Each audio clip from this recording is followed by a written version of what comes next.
Morning বন্ধুরা, welcome back to my channel আড্ডায় রূপালী। তো আশা করি আপনারা সবাই খুব খুব ভালো আছেন, সুস্থ আছেন, আর আমিও ভালো আছি এবং সুস্থ আছি। আর আজকে হচ্ছে বৃহস্পতিবার, আর এখন বাজে হচ্ছে 10টা। এই সময় থেকেই ব্লগটা শুরু করে দিলাম। আর বন্ধুরা কি বলবো, প্রচণ্ড ঠান্ডা পড়েছে, মানে এত ঠান্ডা পড়েছে বলার বাইরে। এতদিন তো বলছিলাম যে এবার বুঝি শীত পড়বে না পড়বে না, ঠান্ডা নেই সেরকম, কিন্তু দেখলাম যে না, 1 জানুয়ারি থেকে ভালোই ঠান্ডা পড়েছে। তো এই কদিন তো একেবারেই সকালটা কুয়াশায় ঢাকা থাকতো, আর আজকে দেখছি আজকেও ছিল সকালটা, তবে 10টার থেকে দেখছি যে মানে রোদ উঠছে আর কি, 9:30 পৌনে 10টার থেকে দেখলাম রোদ উঠছে। আর সকালে চাটা খাওয়া হয়ে গিয়েছে, বাসি কাজকর্ম হয়ে গেছে, 10টা বাজে অটোমেটিক হতেই লাগবে। আর হাজব্যান্ডও খেয়ে ঠেয়ে স্কুলে চলে গিয়েছে। আর ছেলের স্কুল এখনো খুলেনি, ওর হচ্ছে 8 তারিখে খুলবে, তো এই কারণে ঘরেই আছে। তো ভাবলাম ঠিক আছে, এখন একটু ফ্রি আছি, হাজব্যান্ডটি সবে মাত্র বেরোলো, তো ভাবলাম এখন একটু বন্ধুদের সাথে কথা বলে ব্লগটা শুরু করে দিই। আর অনেক দিন থেকেই তো ডেইলি লাইফ আপনাদের সাথে শেয়ার করতে পারছি না, কারণ নানা ধরনের অসুবিধা হয়েই যাচ্ছে, এই অসুবিধা ওই অসুবিধা, নানা কারণে করতে পারছি না ভিডিও, যদিও বা করতে পারছি, এডিটিং করতে পারছি না। তো ঠিক আছে বন্ধুরা, আর এখন বেশি বক বক করবো না, কারণ দুনিয়ার কাজ পড়ে আছে। আর দেখি কত দূর কি আপডেট আপনাদের সাথে শেয়ার করতে পারি আজকের গোটা দিনের আর কি। তো আপনারা আমার সাথে থাকুন আর ব্লগটা দেখতে থাকুন।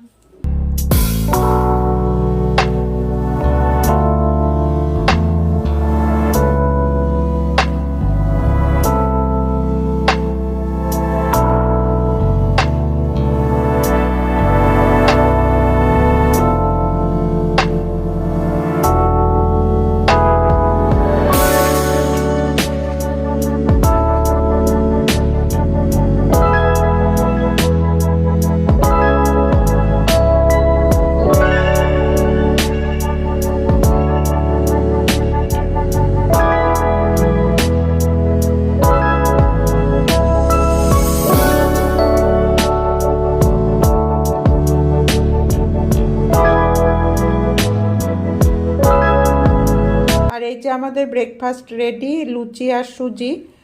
তরকারি টরকারি করার আর আজকে সময় পেলাম না, সুজি দিয়েই খেয়ে নিব আর কি লুচি।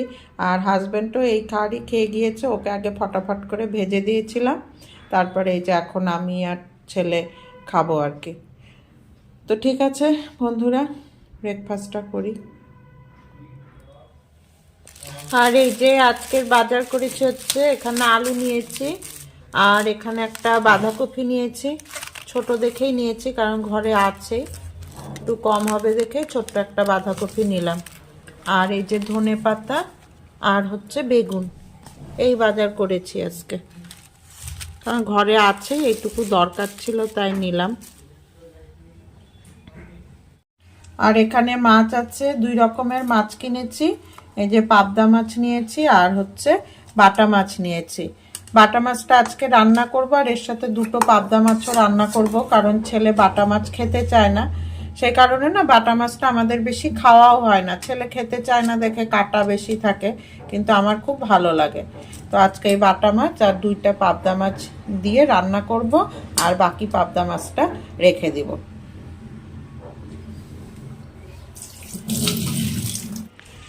আর রান্নার জোগাড় করে নিয়ে আমি কিছু কাপড় ধুয়ে ফেললাম, মানে যেই সমস্ত কাপড়গুলো সকালে উঠেই আর কি ভিজিয়ে দিয়েছিলাম সেগুলো কেচে ফেললাম, কারণ শীতের বেলা তো যদি দেরি করে ধুই শুকোতে অসুবিধে হবে, কারণ এখন বেলাটা এতটাই ছোট হয়ে গিয়েছে যে বেশ এই সকালবেলার দিকে কিন্তু ভালোই রোদ থাকে, তারপরে খুব তাড়াতাড়ি এই 3টার পর থেকেই দেখি রোদটা পড়ে যায়। তো এই কারণে কাপড় চোপড় আমি সকাল সকালই ধুয়ে ফেললাম, ভাবলাম কাপড়গুলো আগে ধুয়ে নিই তারপরে রান্নাটা বসাবো। তো এই কারণে কাপড়গুলো ধুয়ে এখন আমি ছাদে এসেছি কাপড় মেলতে, আর ছাদে এসে রোদটা গায়ে লাগছে, এত ভালো লাগছে কি বলবো। শীতকালে যখনই ছাদে আসি বেশ একটা আরাম লাগে, ঘরে এত ঠান্ডা না, মানে যখন ছাদে আসি বেশ আরাম লাগে। আর এই যে দেখুন কি সুন্দর সূর্যটা উঠেছে, পরিষ্কার আকাশ আর কি। তো ঠিক আছে বন্ধুরা, এখন নিচে যাই, তারপরে আবার কথা হচ্ছে। আর এই যে নিচে এসে আমি রান্না বসিয়ে দিয়েছি, আজকে একটা রেসিপি আপনাদের সাথে শেয়ার করব। তো তেলের মধ্যে আমি একটু 5 ফোড়ন দিয়ে দিলাম, দিয়ে তার মধ্যে আমি পেঁয়াজ দিয়ে দিচ্ছি, লঙ্কা দিয়ে দিলাম, কাঁচা লঙ্কা, গোটা লঙ্কাই আর কি ফেলে দিয়েছি, দিয়ে একটু বেশ পেঁয়াজগুলোকে লাল লাল করে ভাজবো। মানে ঘরে থাকা জিনিস দিয়েই একটা রেসিপি করব এবং সেটা আপনাদের সাথে শেয়ার করব ভাবলাম। তো এর মধ্যে আমি বেগুন দিয়ে দিলাম আর দিয়ে দিলাম হচ্ছে কিছু টমেটো, সব দিয়ে এখন ভালো করে ভাজবো। আর এর মধ্যে লবণ হলুদ তো দিতেই লাগবে। আর এটার মধ্যে না আমি মানে আদা বাটাটা দিব না, শুধু জিরের গুঁড়াই দিব। তো সব দিয়ে এখন ভালো করে ভেজে নিচ্ছি, খেতে কিন্তু খুবই সুন্দর লাগে। তো এই যে বেগুন, পেঁয়াজ, টমেটো, কাঁচা লঙ্কা, লবণ হলুদ দিয়ে সুন্দর করে সবজিগুলোকে ভেজে নিচ্ছি। আর এই যে দেখুন সবজিটা বেশ সুন্দর লাল হয়ে ভাজা হয়েছে। এখন এর মধ্যে একটু চিনি দিয়ে দিলাম, আর জিরার গুঁড়া তো দিয়েইছিলাম, আর দিয়ে দিলাম হচ্ছে সামান্য পরিমাণ জল, খুব বেশি জল দিব না। সব দিয়ে আবার ভালো করে আমি সবজিটা কষিয়ে নিচ্ছি, একটু ঢাকা দিয়ে দিয়ে কষিয়ে নিচ্ছি যাতে ভালো মতো কষানোটা হয়। আর এই যে দেখুন প্রায় মোটামুটি আমার ভাজাটা হয়েই গিয়েছে।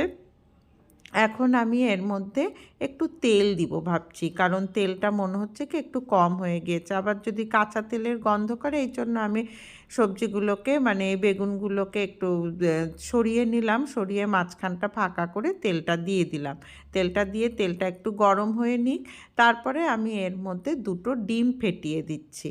এই যে দেখুন দুটো ডিম ফেটিয়ে দিলাম, মানে বেগুন, টমেটো, পেঁয়াজ আর ডিম দিয়ে একটা রেসিপি করছি, খেতে কিন্তু খুব সুন্দর হয়।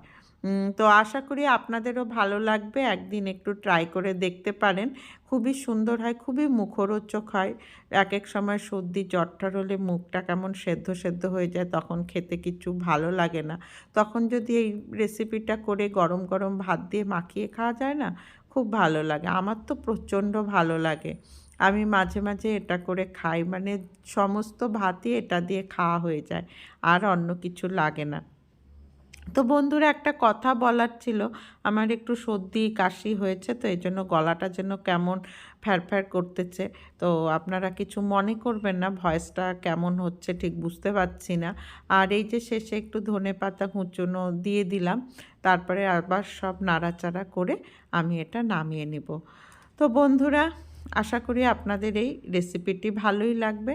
আর এটার রেসিপিটা খেতে কীরকম তার জন্য তো আপনাদেরকে রান্নাটা অবশ্যই করতে হবে। আর এই যে দেখুন আমার এটা কমপ্লিট, বেগুন আর ডিম দিয়ে এই রেসিপিটা, তো অবশ্যই আপনারা একবার ট্রাই করে দেখবেন। আর এই যে বেগুন আর ডিমের রেসিপিটা করার পর আমি এখন মাছটা করব আর কি, পাবদা মাছটা, তো তার জন্য আমি ভেজে নিচ্ছি, বিশেষ কিছু না, এই আলু দিয়ে বেগুন দিয়ে ঝোল করব পাতলা করে। আর পাবদা মাছ ভাজতে আমার প্রচণ্ড ভয় লাগে, কারণ প্রচণ্ড তেল ছিটে, যদিও লবণ হলুদ তেল দিয়ে আমি ভালো করে মাখিয়ে নিয়েই মাছগুলো ভাজছি, কিন্তু তবুও কিন্তু না কম সম তেল ছুটেই আসে।